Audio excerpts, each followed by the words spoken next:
It's time for the Patriots to mount up, mount up.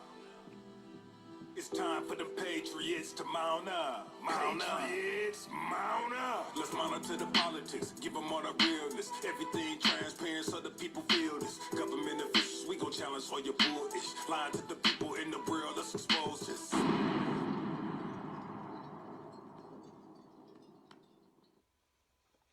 Patriots, mount up. Hello, Salty Dogs. Welcome to the Salty Sailor Nation Live. I'm your honored but humble host, the Salty Sailor. Talking to you live from my bunker here in sunny AZ. It is February 11th, 2021, 7 o'clock on the dot of a new patriotic republic. Want to tell you, first off, I want to say thank you for listening to my show. Any sponsors that would like to sponsor my show, that would be much appreciated. Obviously, it could be a hat, it could be anything like that that I could showcase for you guys and promote you. I would love to do so, so feel free. Obviously, if you're a conservative company, that would be much better.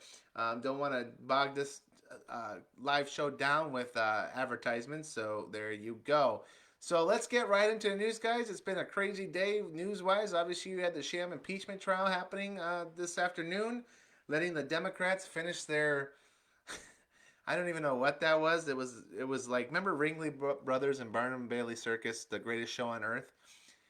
It was literally the greatest sham on earth. We'll just leave it at that. We'll just call it the greatest sham on earth. Good thing is, tomorrow on Friday we'll actually get to hear Trump's lawyers speak. So it'll be interesting to see what they say, what they come up with. I would love to hear their argument. It's going to be very interesting theater. However, we all know what it's going to end up being anyway and how it's going to end. So it all has been a waste of money and a gigantic show. Moving on. We are now in episode 11. Let's start off right talking about one of my favorite shows, The Mandalorian. As you probably have seen in the news or have not seen, star Gina Carano canceled by Lucasfilm over online outrage at her social media posts. So basically, she was comparing the way the social media is acting to kind of Nazi analogies or not Nazi-like analogies, which, to be honest with you, I mean, make your own decision, but it's appearing that way, right? I mean, if we're being real about it. But here's the interesting fact about this. Basically, fans of the show asked for her to be fired, not once, but twice. And finally, Disney caved in and did so. Um, the interesting part of all this is two of the Mandalorian actors posted Nazi analogies to social media, but Lucasfilm only fired the conservative one. As maybe you may not know, but Gina Carano is more of a conservative. So yeah, she gets axed, but not the other one. Can we call that profiling?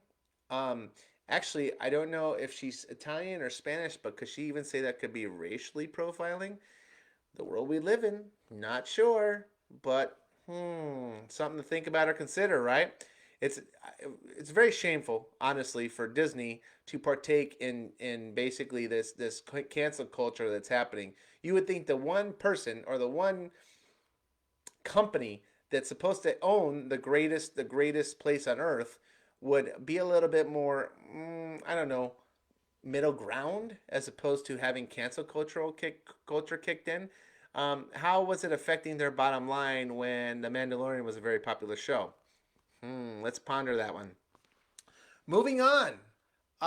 As you guys know, probably or may not know, I'm pretty sure you guys are pretty smart enough to figure it out because of all this cancel culture going on. They have finally, I know this is breaking news and I know you guys have been eagerly waiting for this to happen. But the replacement name for good old Aunt Jemima syrup that was considered racist by the cancel culture millennials gets a hostile reception from the public, which would be Gen Xers and up, basically our age, right?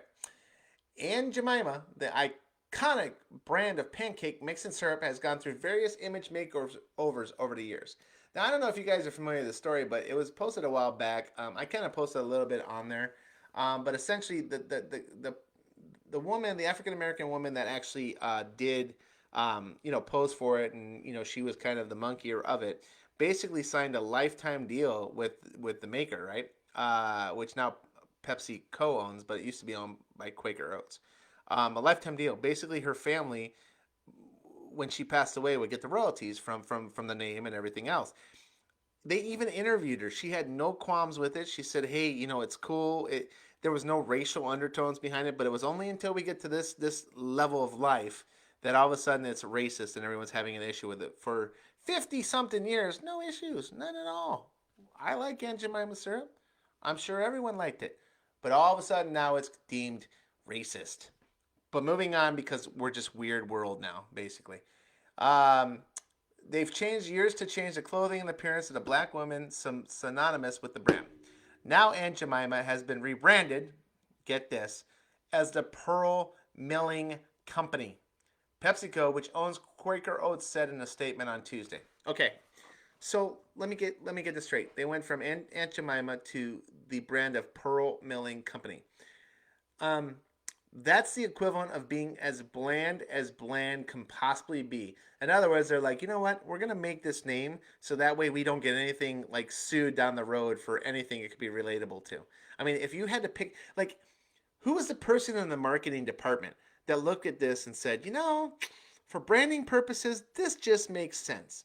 Like, they should be fired immediately. Let's get cancel culture the other way. They should be fired for the stupid idea that they did with this stupid name. It's dumb, dumb, dumb. Period. Secondly, I don't know. Maybe people that have the last name Pearl don't like it. I don't know, since we're living in such a weird, screwed up world as it is right now, right? Let's say I have a last name of Pearl. Does that offend me now? I don't know. Could, right? Or Pearl themselves. How about Pearls themselves? Would they get mad and be like, I don't really want my name out there? I don't know. Maybe there's future lawsuits coming up. Who knows? Moving on. We've been saying this for the last couple of live shows, guys. And again, they get caught again. But is something going to happen out of it? God only knows. But Dominion owned machines removed 6% of the votes from each Windham, New Hampshire GOP candidate. Same machines used in 85% of the towns. And let's just take this on a bigger picture. If there were Dominion machines running all the same software, connected all to the same internet, would it be plausible to think that all of them were kind of in the same boat? Because obviously they're doing algorithms, right? And they're basically programming these machines to do such things. But New Hampshire caught them, right? Because they did an audit. So here we go on this. What makes the New Hampshire results even more suspect? When reviewing these results, we found that for nearly every country in the state, the percentage of absentee votes for President Trump was 40% less than the percentage points of the votes the president won on election day. If the president won 80% of the vote in a county on election day, he only won 40% of the absentee vote. If he won 60% of the election day votes, he only won 20% of the absentee votes. This pattern is virtually impossible. Virtually impossible. Like, not going to ever happen, right? Republicans flipped the New Hampshire Senate from 14 to 10 Democrat to 14 to 10 Republican in 2020. Republicans flipped the New Hampshire House from 230 versus 156 majority Democrat to 213 to 187 Republican majority in 2020. Yet Biden, so what that just tells you right there, in both the Senate and the House itself for the state of New Hampshire, it flipped from Democrat to Republican. So ideally, you would think that that would be a red state, right? Like you'd be like, oh, sounds pretty red state to me, right? Yet Joe Biden, who was fourth in the Dem primary, and Kamala Harris, who did not even make it to the Dem primary, won the state 52.7% to 45.4% to Trump. Kind of interesting, right? These results are virtually impossible. What Democrats did, and let's just break it down very blasé, very plain Jane.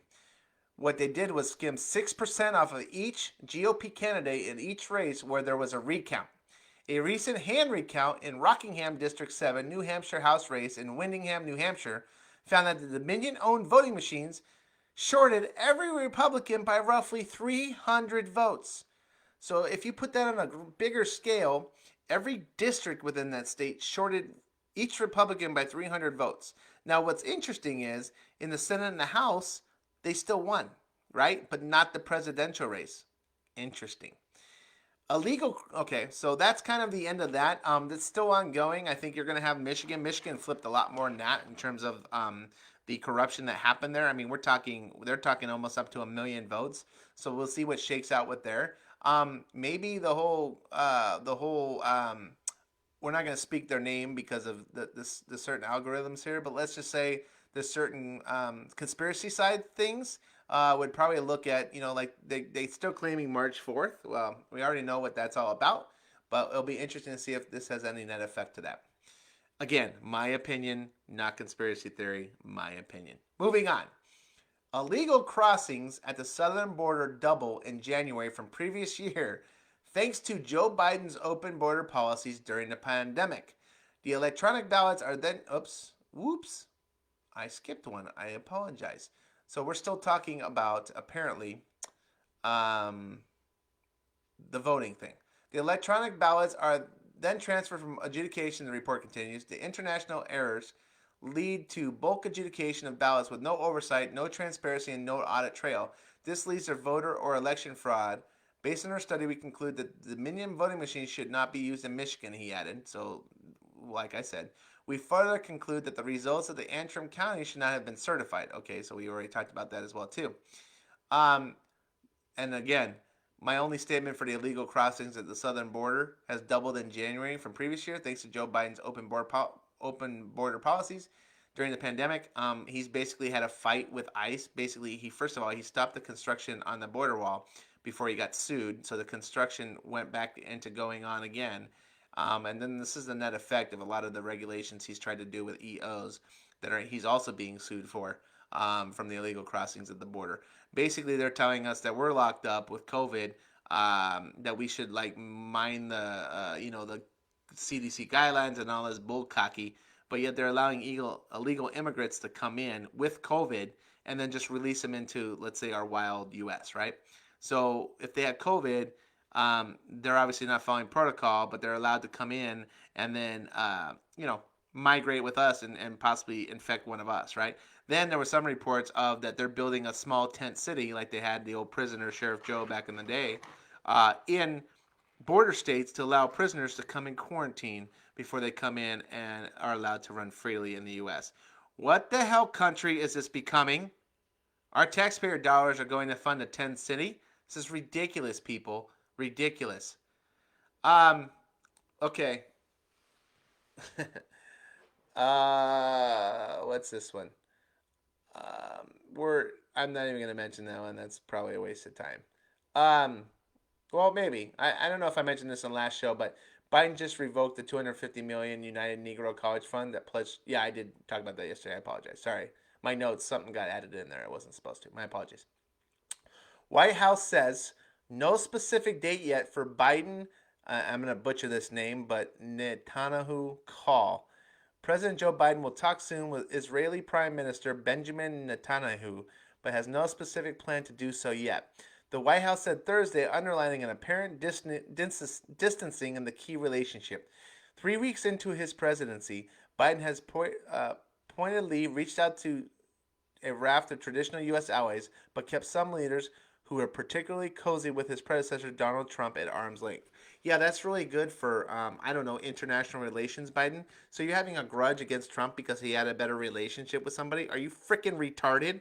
What kind of, first of all, what kind of American pride do you have? Second of all, the only reason why he's not cozying up with people is because they're not giving him money.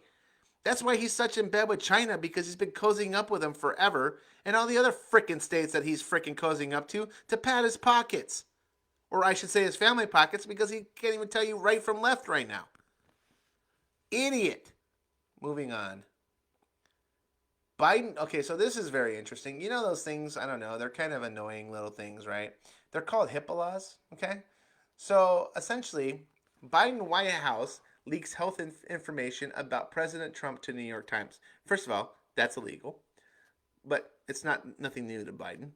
The Biden White House is now leaking health information about President Trump to the New York Times. As everyone knows, he got COVID. He was seen under his own power. Basically, just skimming through the article, essentially he got there. From what they leaked to the media, he had a high fever. There was 2 occasions where his blood oxygen levels dropped. Trump was given the steroid I'm going to butcher this because I'm not a doctor. Dexamethasone, and was treated with remdesivir, an antiviral drug, before being released a few days later. Here we are a few months later, and the Biden White House is leaking health information about President Trump to the New York Times. The New York Times wrote out a report citing 4 people familiar with Trump's condition, claiming Trump was way sicker with COVID-19 in October than publicly acknowledged. President Trump was sicker with COVID-19 in October than publicly acknowledged at the time, with extremely depressed blood oxygen levels at one point and a lung problem associated with pneumonia caused by the coronavirus. According to 4 people familiar with this condition, his prognosis became so worrisome before being taken to Walter Reed National Military Medical Center that officials believed he would need to be put on a ventilator. 2 of the people familiar with this condition said. He said he was found to have lung infiltrants. Okay, blah blah blah. Easily spotted on X-ray, so he obviously lung issues, right? They were worried about, according to people familiar with the disease is considered severe when the blood oxygen level falls below the low 90s. Well, he went into the 80s. So the typical hate-filled media attacked Trump about his health while covering for Joe Biden's obvious dementia. At the age of 74, President Trump quickly recovered from COVID-19. So here's the key. Hold on, let me finish this. Which makes him look tough. What are the chances a 78-year-old Biden, who is older and a little cuckoo, would even make it if he got infected with COVID-19? Here is the funny thing about that. So as you can see there, he was severely ravaged by COVID, right? He dropped low between the 80s. He was practically close to a ventilator, blah, blah, blah. What they're not telling you is he took, as it says in the article, if you back up and if you paid attention, let me find it for you. He took medicine, okay? Where is it? Sorry. Okay, he took a steroid, right? Dexamethasone, and was treated with remdesivir, with an antiviral drug, before being released. So within the time that he checked in to when we saw him after he made a speech out of the hospital, as severe as that was, and that cured it, right? Why are we not promoting that? Why as a society we're not saying, look at what President Trump took? Why can't we implement that instead of this stupid engineered vaccine that may or may not have side effects? But yet Trump goes in to Walter Reed, takes a steroid, which I got when I got COVID, right? But then has remdesivir, which I didn't and was not allowed to get. But yet 2 days later, he's all good in the hood. What do you call that? I think that's what we're now seeing as a freaking sham and a control factor.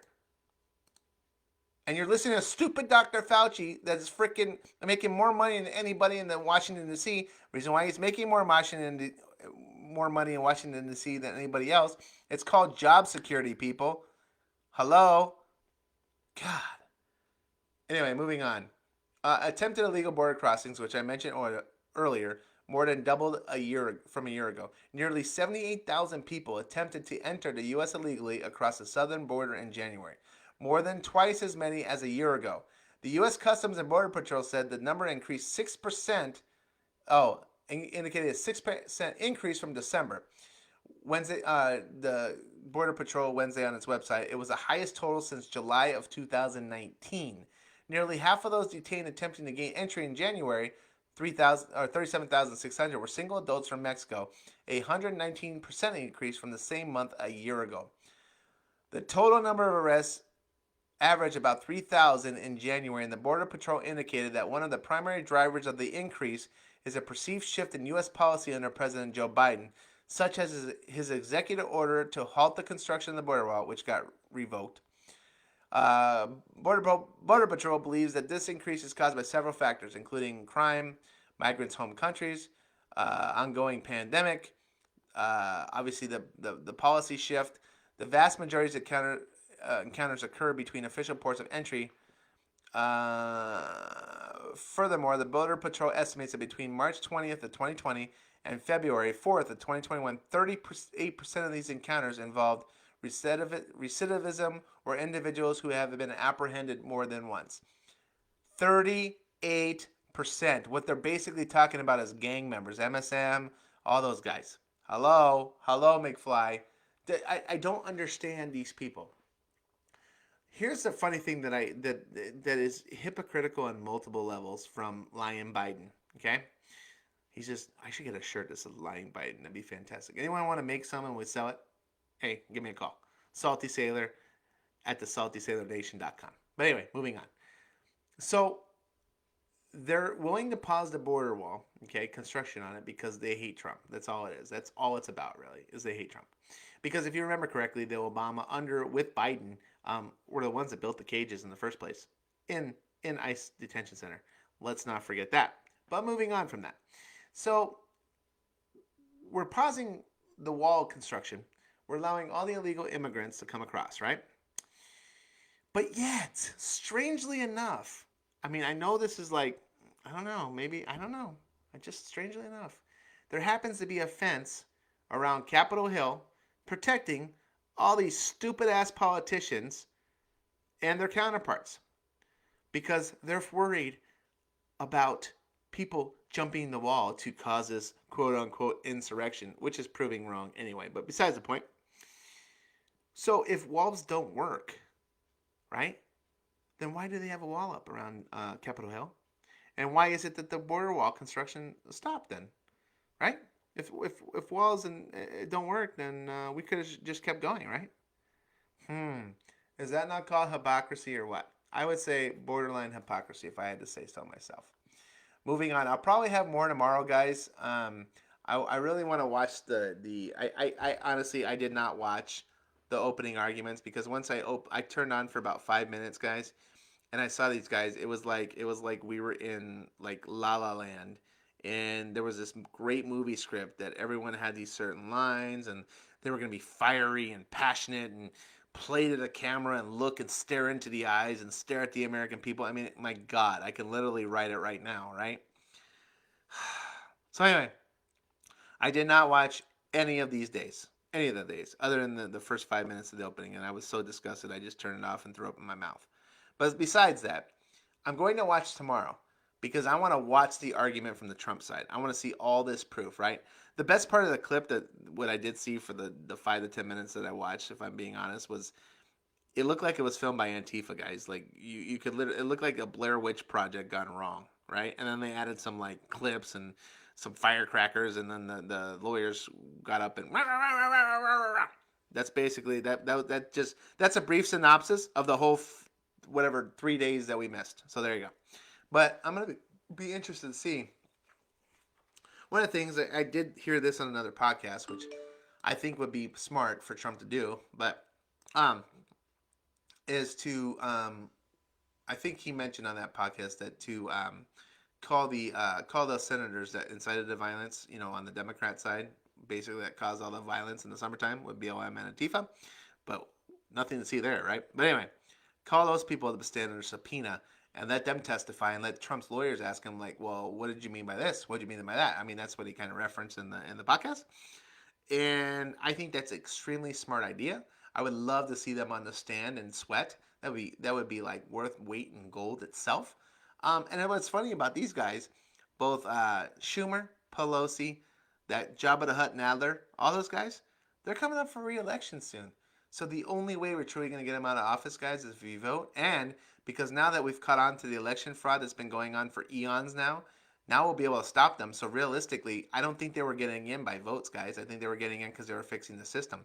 So they could be in jeopardy. And hallelujah. Look at Nancy Pelosi's nephew, Governor Newsom.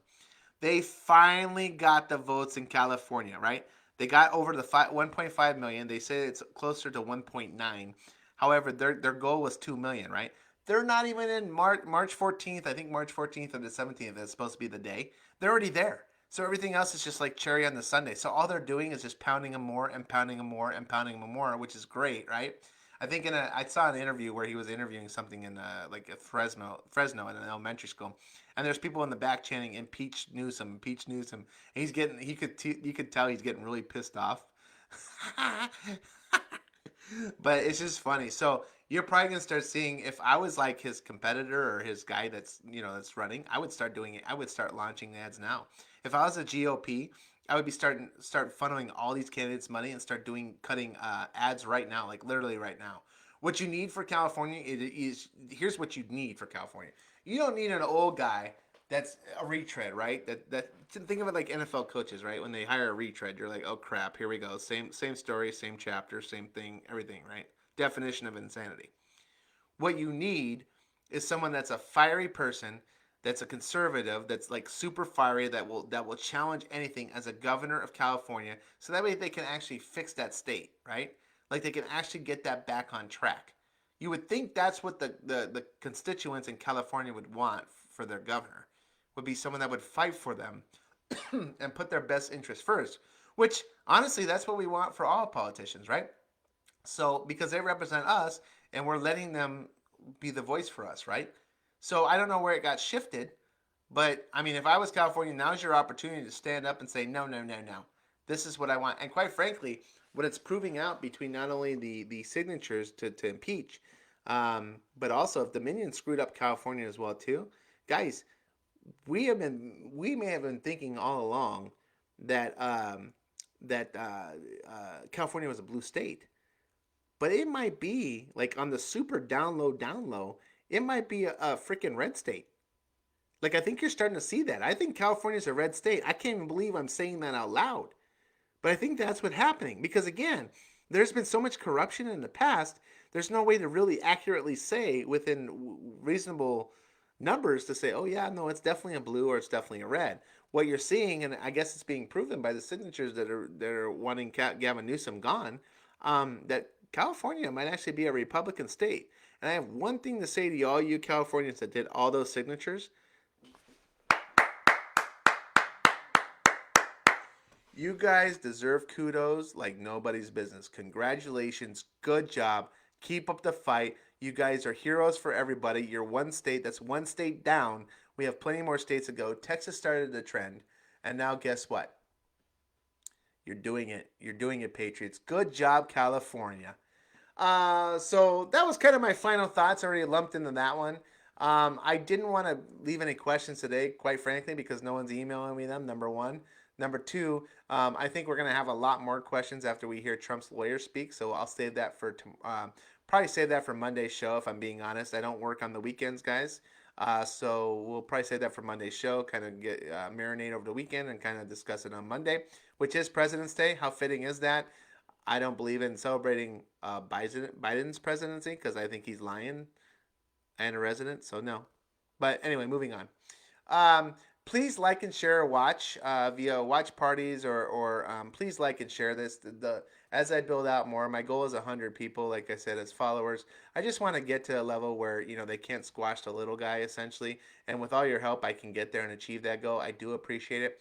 Any commentary you want to leave for the show, guys, or even messages you want me to say online, I'm more than happy to do that. I'm more than happy to give you guys shout outs. Anything related, this is for you. I'm here to spread the word. I just want to make my show at least a resource for you guys, if anything, or consider me like dinner conversation, however you want to do it. But please like and share my live show. That would be very helpful. Again, you can reach me at the Salty Sailor at thesaltysailornation.com for any questions or just generally just if you want to just chat or possibly maybe come on the show and we can discuss things. So anyway, in conclusion, again, I want to thank you guys for watching. Appreciate it. So in conclusion, the show is dedicated to all first responders and essential employees. You all deserve a shout out. To all my brothers and sisters, both past and present, stay frosty. Thank you again, Salty Dogs, for listening. Feel free, again, to leave me messages. Like I said, I will play them in future live shows. Keep the faith, Salty Dogs. Hold the line. The Salty Sailor. Peace out. It's time for the Patriots to mount up, mount up. It's time for the Patriots to mount up, mount up. Patriots, mount up. Let's monitor the politics, give them all the realness. Everything transparent so the people feel this. Government officials, we gon' challenge all your bullish. Lying to the people